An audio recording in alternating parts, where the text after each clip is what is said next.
Have you ever imagined waking up tomorrow, reaching for your phone, and seeing absolutely nothing? No messages, no YouTube, no Google, no Instagram, no maps, no online banking. You restart your Wi-Fi, nothing. Your mobile data? Dead. You try another website, still nothing. Then you hear your neighbor shouting outside. The internet is gone. Not slow, not hacked, gone. At first, you'd probably think, annoying, it'll be back in an hour. But what if it never came back? How long could you actually survive? Because here's the strange part.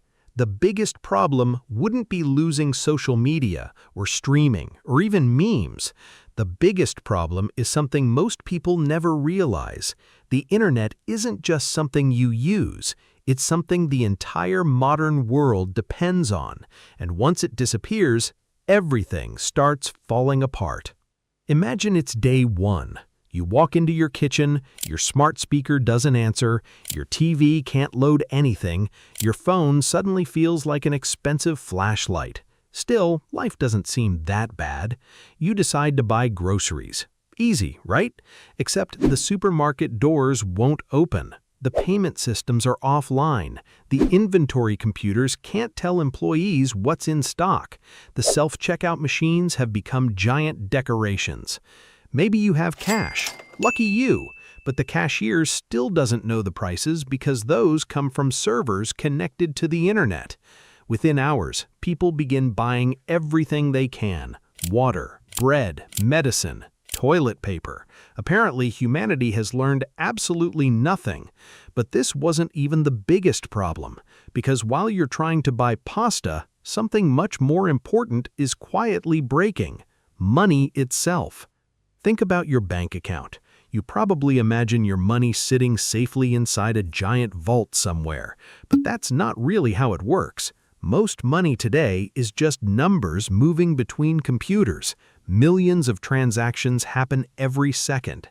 Without internet connections, banks can't verify balances, credit cards stop working, online payments disappear, ATMs can't communicate.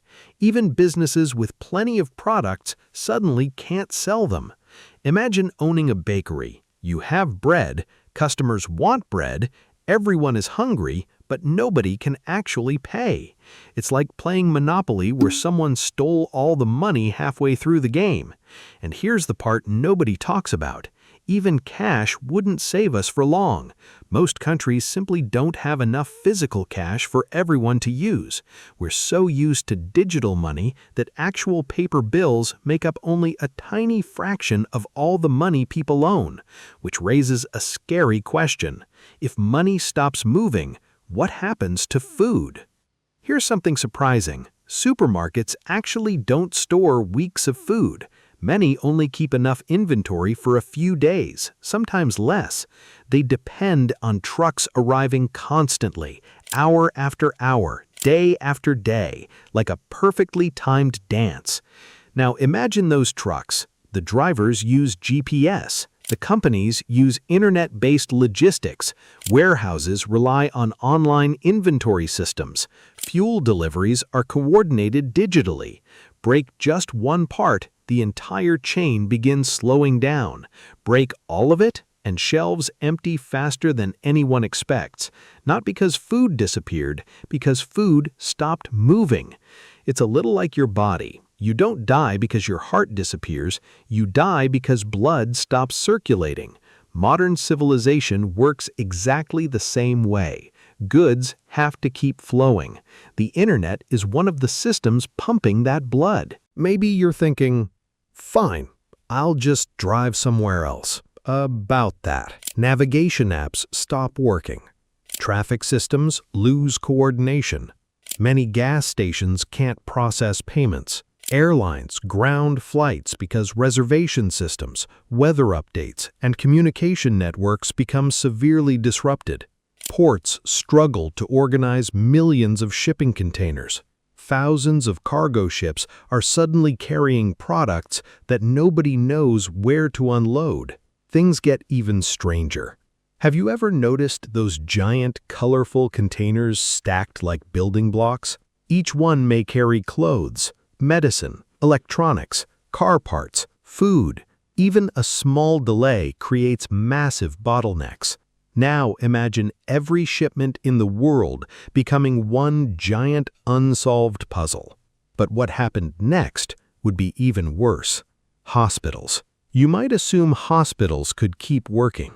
Doctors are still there. Medicine still exists. Buildings are still standing.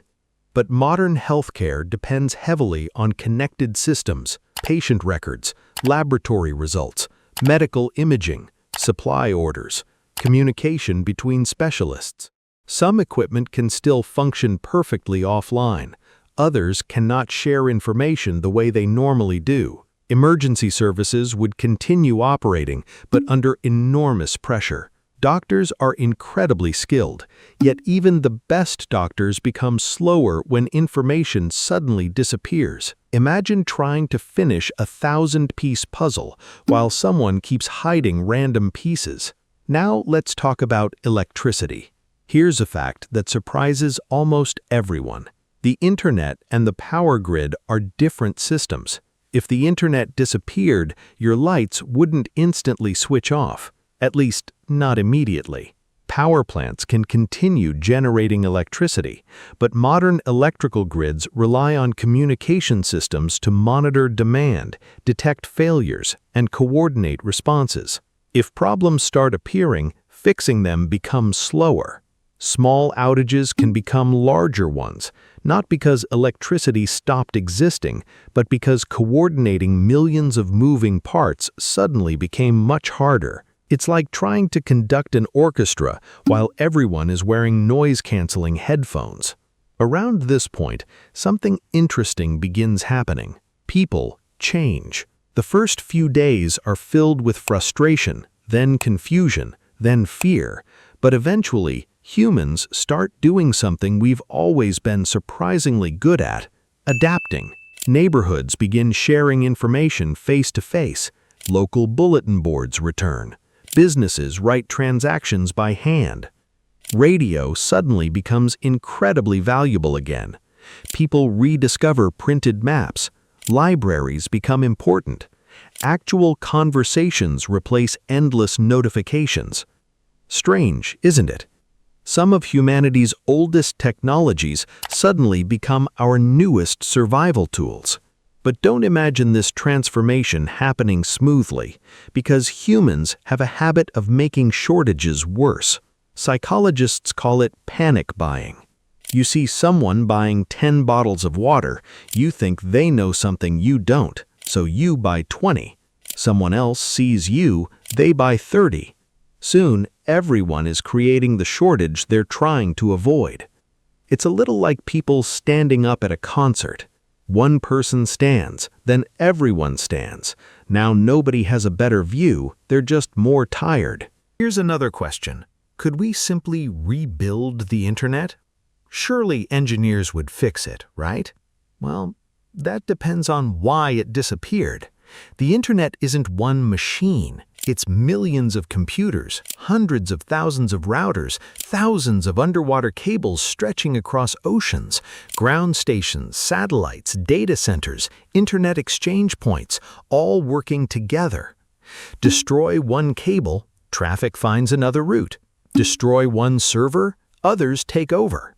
That's exactly why the internet was designed to be resilient. Ironically, its greatest strength is surviving small failures. But if every connection vanished everywhere at once, rebuilding it would be one of the largest engineering projects in human history. And here's the real reason that matters. The internet isn't a place, it's a relationship. It's billions of machines constantly agreeing to talk to each other. Break that agreement, and the magic disappears. Now, here's something that sounds completely backwards. Some people might actually enjoy the first week. No endless emails, no work messages, no doom scrolling, no algorithm deciding what you should watch next. Families spend more time together. Kids play outside. People actually finish books sitting on their shelves. For a moment, life almost feels quieter. But that peace comes with a hidden cost.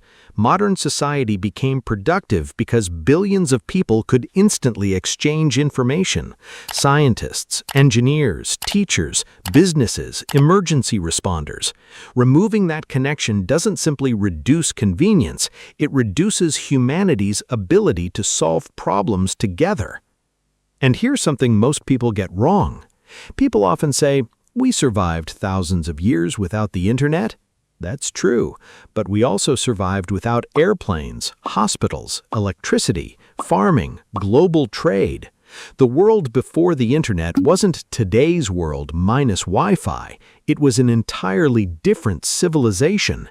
Trying to run modern society without the internet is like trying to drive a Formula One car after removing the engine.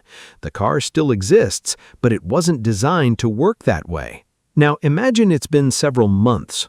Cities have changed, businesses have adapted, governments have created temporary communication systems, radio networks expand, local manufacturing grows, communities become more independent, people rely less on products arriving from the other side of the planet. Ironically, the disappearance of the internet might force humanity to become more local again. Some industries would shrink dramatically. Others would suddenly become essential. Repair shops, postal services, print publishing, amateur radio operators, people who know how to fix things instead of replacing them. History has shown something remarkable. Humans rarely stop innovating. When one tool disappears, we invent another. But perhaps the biggest surprise has nothing to do with technology. It's psychological. For the first time in decades, silence returns. No constant buzzing, no breaking news every 5 minutes, no endless comparisons with strangers online. Many people would experience withdrawal similar to giving up a habit they'd repeated thousands of times. Others might discover they were less lonely than they thought once they actually started talking to the people living next door. Funny how the people closest to us sometimes become invisible because we're busy looking at people thousands of miles away.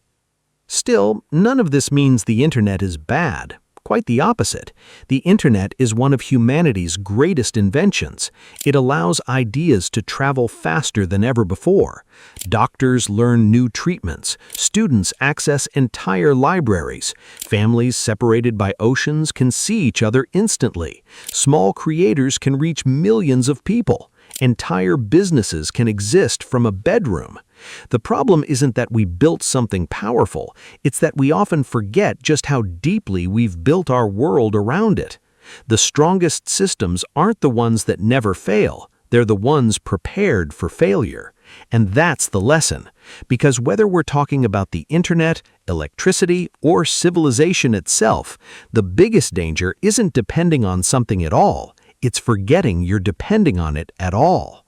So the next time your Wi-Fi goes down for 5 minutes, you might still complain. You might restart your router. You might even blame your internet provider. But you'll also know something most people never think about. Behind every message you send, every video you watch, every payment you make, and every package that arrives at your door is one of the most complex machines humanity has ever created. A machine so invisible that we only truly notice it when we imagine a world without it.